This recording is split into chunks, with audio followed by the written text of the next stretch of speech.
Okay, baby. Come on, get out of the way.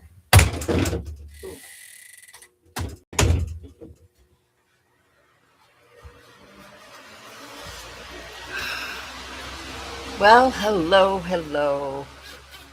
Hi, everyone. My name is Eva. I am a metaphysical minister. I received my ministry ordination from the University of Sedona.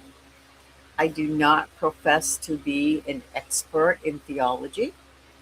Um, I profess to be a work in progress, and I hope I am always a work in progress. So, with that, I would like to just say that I'm very happy to be here. Um, I've kind of been going through a lot of detours since I received my ordination. Not quite sure what path I really wanted to go down in doing ministry. I do not see myself running a big church in any way, shape, or form. Um, because I don't believe that that's what we need. What I believe we need, and what I believe that Christ wanted to show us and teach us, is that we need to learn to go within and to find the Christ and God within and experience heaven within. And I'm a firm believer in that idea. Um, I don't. I will not say that everything in the Bible is not true. I'm not one of those that are completely against the Bible. But what I will say is, I'm talking about the version of the Bible that most known religions most known religions use. I believe it's a watered down Bible, and I believe it's rewritten so that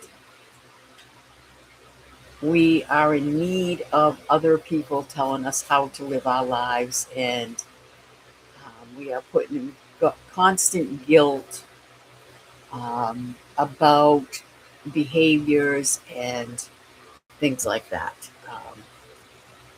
And that if we do this, we're going to go to hell. If we do that, we're going to go to hell. Now, I'm going to go back to when I was very, I'd say, a teenager. And I was reading the Bible, and I just didn't always it didn't always sit right with me. And I look back on that, and today I look back on that, and I can kind of put it more into perspective, because as a mom and having children that didn't always do what I wanted them to do, um, and I didn't always do what my mother and father wanted me to do. Um, but the one thing I did know was that no matter what I did, or no matter what my children did, I would always forgive them and love them unconditionally. And even though behaviors may create consequences, they are consequences made by our own design. They're not consequences from God. So I always had a very tough time with God being a punishing God, because the way I look at things, if God is my father, then my father wants to teach me lessons and always guide me on the right path. And if he's always punishing, I'm never going to go to him. I'm going to be afraid of him. And that's the other comment that always blew me away. People that say, I have the fear of God. And that never set right with me either. I don't have the fear of God. The idea of God, the feeling of God gives me peace of mind. It gives me calm.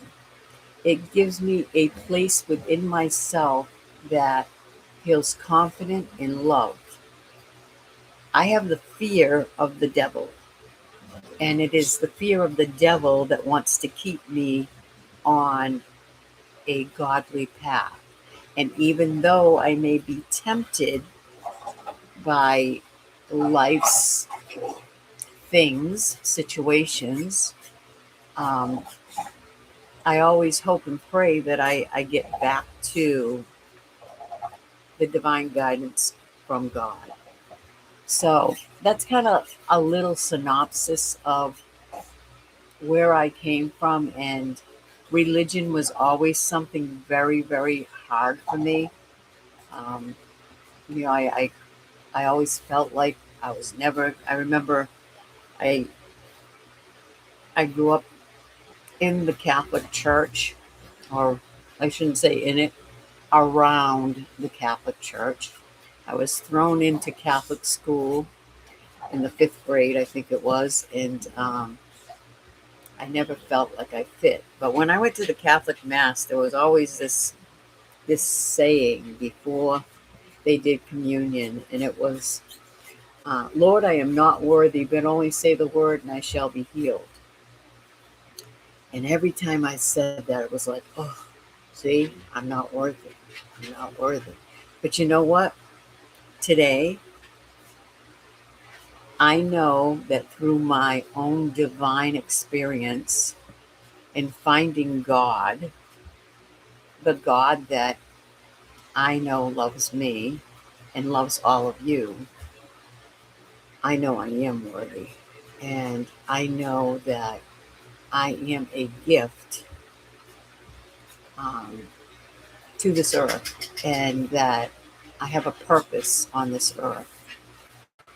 And He shows me this every day if I'm willing to open my eyes to see the purpose and the gift. So I did a whole 30-minute video yesterday, and I don't know what happened. I did it on my phone, and I was going to try to upload it onto YouTube, and it was just a nightmare. I couldn't get it to come in. I didn't know what happened. Then I did another one that was 17 minutes, and the same thing happened. And I deleted the 30-minute one, but I didn't delete the 17-minute one. So I posted that one on Facebook just to see if it would post okay and everything. And it did post, but I decided that I'll just do another one today. And I want to talk about the Bible. Um, I know that a lot of people read the Bible thoroughly and believe in the Bible, and there's nothing wrong with that. Um, I don't dismiss it. I don't accept it 100%. There are things in the Bible that when I cross-reference with other texts older than the version of the Bible that most people read, I can see that there's similarities. There are things that are reworded um, and stated differently so that the meaning's slightly different. So with the Bible, the one thing I do know and I believe in very strongly is that there were books in the Bible and it's that were removed. And they were removed because some important person, and I say quote because I think it's just a person that wanted to keep people in line, deemed that these books were heretic, um, and that we didn't need these books and that they would only hurt us. And I have read numerous gospels from those lost books, especially the origin of the universe and Genesis, and the Gospel of Mary, and the Gospel of Thomas, and it's pretty amazing, what they do say, um, and I know that if you follow the Bible that has been passed on to many of us as sacred text, the only text, um, you probably will disagree. And if you do, that's fine. I suggest that maybe you don't, listen to this at all, because I do believe as above, so below, as within, so without. Um, I I believe that Christ came to earth. He didn't die for our sins. He came to teach us how to get back to the original way of living through God. And it was by going within and finding your true self. And that's my belief. And there are some people that will say I'm heretic, and some people that will say I'm preaching the devil, um, and that's okay. There's going to be people that do that, and it is okay. I know in my heart who I am. I know the road that I have traveled to get where I am. I know my experience with God and how true it really is. And I talk to God throughout the day, all day long. I wake up writing a gratitude list every day, a page full of gratitude. It used to be just five. It started out with 5 things I was grateful for, and then it was a half a page, and then a half a page for the next day. And lately, I've been doing, a full page, because God deserves a full page of gratitude. Um, I also do meditation, um, in the morning and in the evening. I listen to meditation music when I go to sleep at night. And again, I talk to God all the time. And I don't pray by asking for things.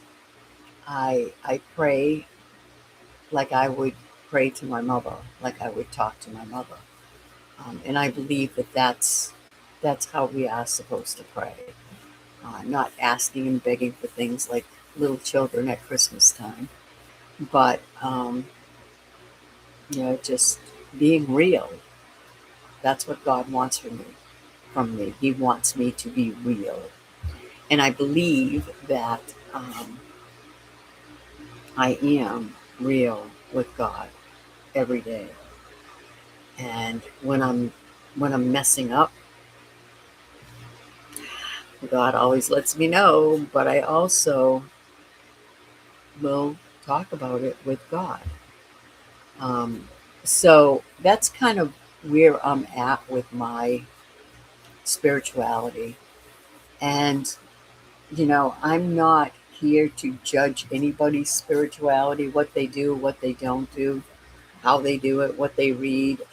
All I want to do in my ministry, I just want to create a fellowship and a community where people are sharing and talking about God and going within and finding their truth, their inner truth, and hoping that others will open up to that too.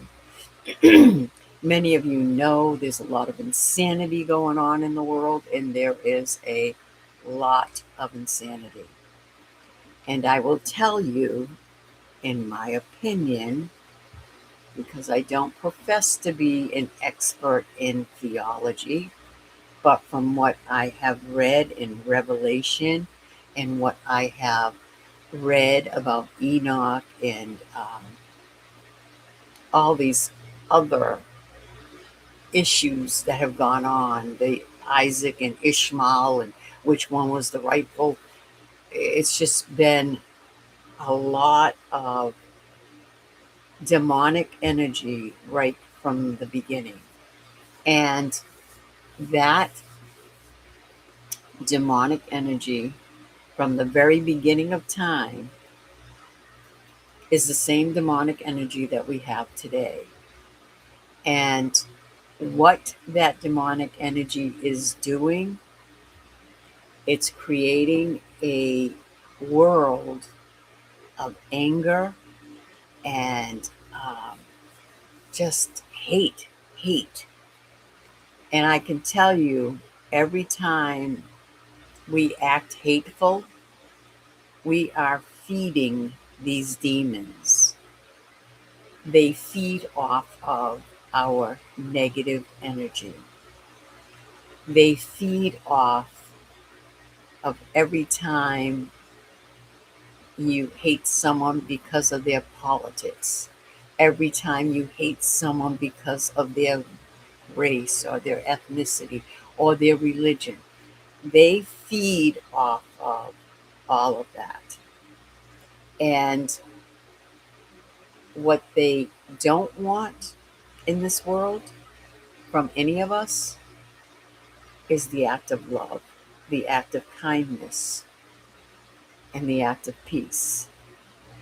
So the more we go toward war and anger and animosity and feeling like crap, the more we're feeding those demon energies. And the more we go toward love and happiness and joy and peace, the more we're feeding the God energy. And that's the way it's worked throughout time. And it's going to continue to work that way. And we are in a spiritual war right now. And the only good side is the side of love. And it doesn't matter if you and I agree, we can disagree and still love. We can agree to disagree and still love each other because we're God's children. And that's what I want to share with you.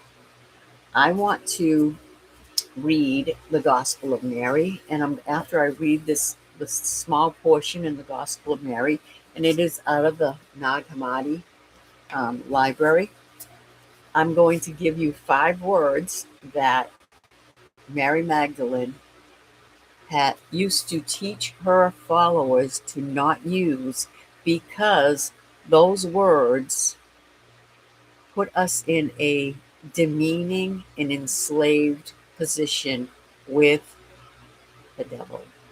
So let me read from the Gospel of Mary, and it's something that Peter had spoken to Mary about. It says, Peter said to Mary, "Sister, we know that the Savior loves you more than the rest of women. Tell us the words of the Savior which you remember, which you know, but we do not, nor have we heard them." Mary answered and said, "What is hidden from you I will proclaim to you." And she began to speak to them these words. She said, "I saw the Lord in a vision, and I said to him, Lord," I say my words wrong, and I'm I'm in between a southern dialogue and a northern dialogue, so I kind of get caught up with words that have R's in them. Anyways, I said to him, "Lord, I saw you today in a vision." He answered and said to me, "Blessed are you that you did not waver at the sight of me. For where the mind is, there is the treasure." I said to him, "Lord, Now does he who sees the vision see it through the soul or through the spirit? The Savior answered and said, he does not see through the soul nor the spirit, but the mind, which is between the two. That is what sees the vision. That is what sees the vision. So that's that tells me that Christ told Mary that the visions are here in the third eye. And when we go within, answers, we can find the answers. We can see the answers to any of the things that we bring to to the divine Lord. So it doesn't say pineal gland there. It doesn't say third eye there, but it says in between the soul and the spirit. So the soul's here, the spirit's here, here. What's in between? Our mind, our third eye. Anyway, that's my perception of that, interpretation of that. You might hear and see it differently, and that's okay because that's how we learn, by sharing different ideas. So now I want to talk about the 5 words that Mary Magdalene shared with her followers to stay away from. And I will explain to you why they're not good for us to use. And there's a couple of these that I use often. Um, and then there's a little thing that, you know, I learned that you should do. Um, and there are other things that you can do to replace those words. So the first word is the word impossible. And, you know, this is impossible. I can't do this. It's impossible. Um, I remember just recently someone wanted me to um, have a down payment of a certain amount in order to invest in something, and it wasn't a large amount of money. It was $12,000, and I said that's impossible. How am I going to save that amount of money being on a retirement check of very little? And you know, I'm halfway there. So it's not impossible. Um, Now, it's self defeating, and it separates us from the pleroma. There's been a lot of talk about pleroma lately, and that is in the origins of the universe in this book here, the Nag Hammadi. And the pleroma is like the space in between Earth and the other heavens. I think I can't remember exactly. I want to say there's 10 different levels of heaven, and there's different levels we go to once our soul leaves our body. So the pleroma is that in Genesis, it talks about there is water, earth, water. Um, and the water above the earth, above the sky,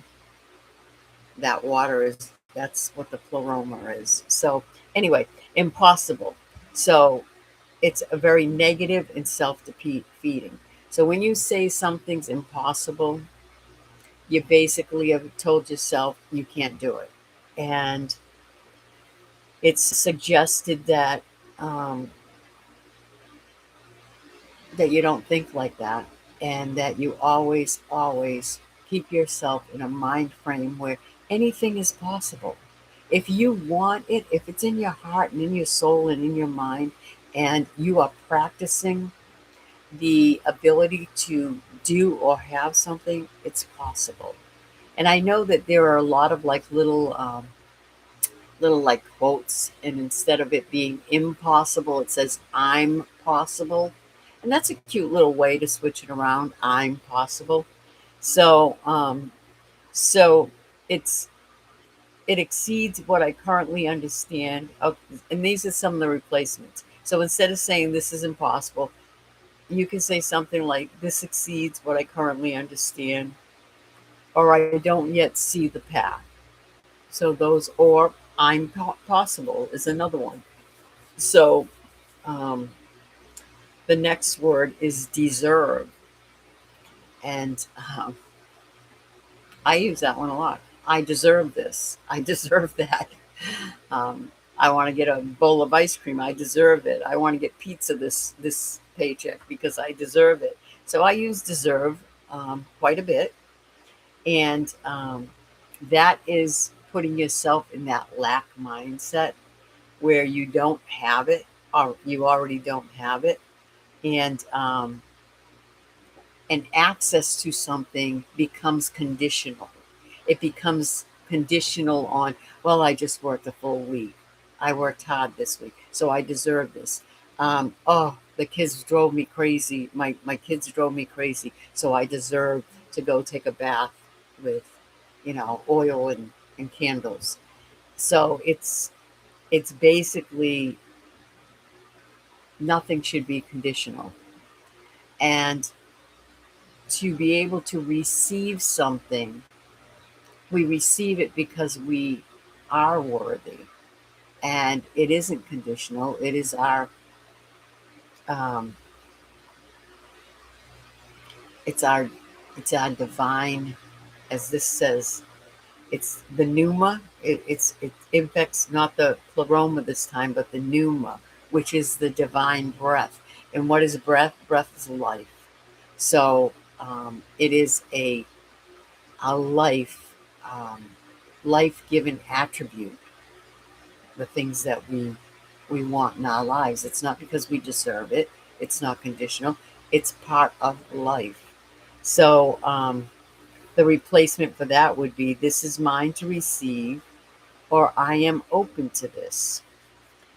The next word is just, and this is from gnosis, and gnosis is knowledge, and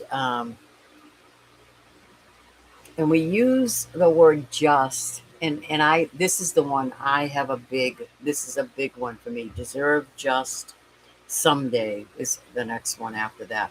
But just is like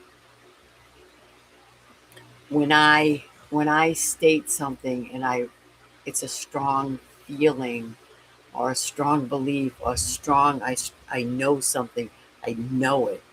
um, I'll say something like, well, that's just my opinion, and or that's just my input. And I do that a lot, and it's usually with the things that I have the most deep belief about. So and I might have said it as I was talking, just my opinion. It's not just my opinion, it is my true beliefs. So we pre-diminish our presence, and the replacement for that one would be eliminate completely. I'm just saying to, I want to say, or I'd like to tell you, or I'd like you to listen to what I have to say. So there are ways you can say things without putting just into that. The next one is someday. Woo-hoo-hoo.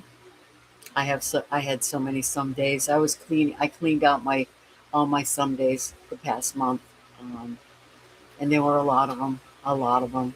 I mean, I have a very bad habit of someday, and anyway, so this is like it's kind of a seductive, hopeful thought, and it's also a way to procrastinate your life. I'm going to do this someday. I'm going to get this today because someday I want to do it. I mean, I did. I bought all the stuff for candle making, all the stuff for epoxy, making all kinds of things with epoxy. I bought all kinds of different stuff, and it was all because someday I'm going to do this. Wood burning, you name it. And, those some days never came. And like I said, I've been cleaning out on my some days. So replace that with I'm beginning to do this or I am choosing this now. So the other one is lucky. And I can tell you, I had a friend that would always tell me, "You are so lucky." And it would bother me so much because there's nothing about my life that has to do with luck. My life has been a lot of work, belief, faith, diligence, patience, just forcing myself to take the next best step forward. Sometimes going backward and then getting up and doing it again. So my life, when I used to hear that, I would get so upset. And it's like, this has nothing to do with luck. This has to do with diligence and constant practice on wanting to become a better person each and every day. So with luck, I don't know if you like, oh, you're so lucky. Luck is about blind faith. And um,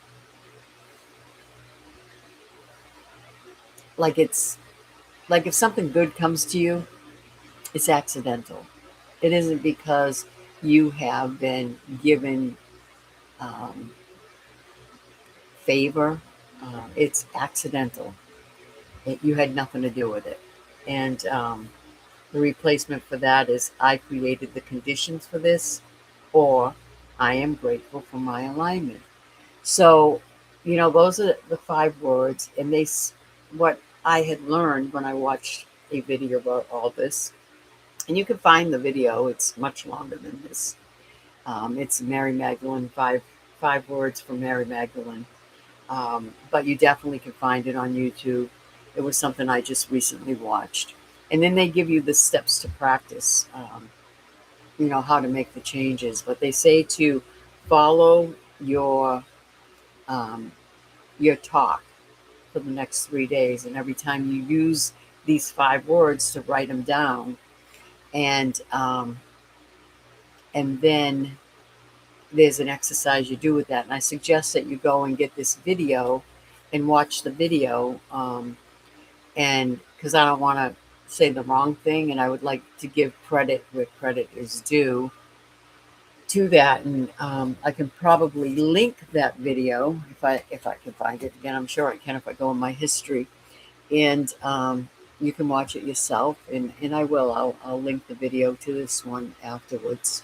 But that's kind of all I wanted to share tonight. And again, I hope you will join me on this venture of ministry. And I do hope it's a very different kind of ministry. But I also hope it's a kind of ministry that opens up to a lot of wounded and lost souls. People that are looking for something and they don't quite know what it is. Um, this is this is what this is who I want to help. Um, and I'm not saying I know it all. I'm just saying that I can help you find your way. Doesn't necessarily mean it's going to be the same way as mine. Um, and if you like this video and enjoyed the content, please like it and share it with others that you may know. And also subscribe to my channel. I will probably do tarot readings and give messages through that. I'm not quite sure how I want to do the tarot yet. I may go by zodiac signs. I don't know yet. Right now I just took on a full-time job with elementary special needs kids until the end of the school year. So it's probably not going to start until summer vacation. Um, but it is going to come, and I can't wait to do more here because this is This is how I grow. And I don't mean grow by having subscribers, I mean grow by developing my spirituality, and sharing with others. That's the way I want to grow. So, again, remember, the anger, the hatred, the negativity feeds the devil. The love, the compassion, the kindness feeds God. And if we stay on the God side, we'll we'll win this spiritual war. And with that, God bless you. I hope you have a wonderful evening or morning wherever you may be, and come visit me again. Bye bye.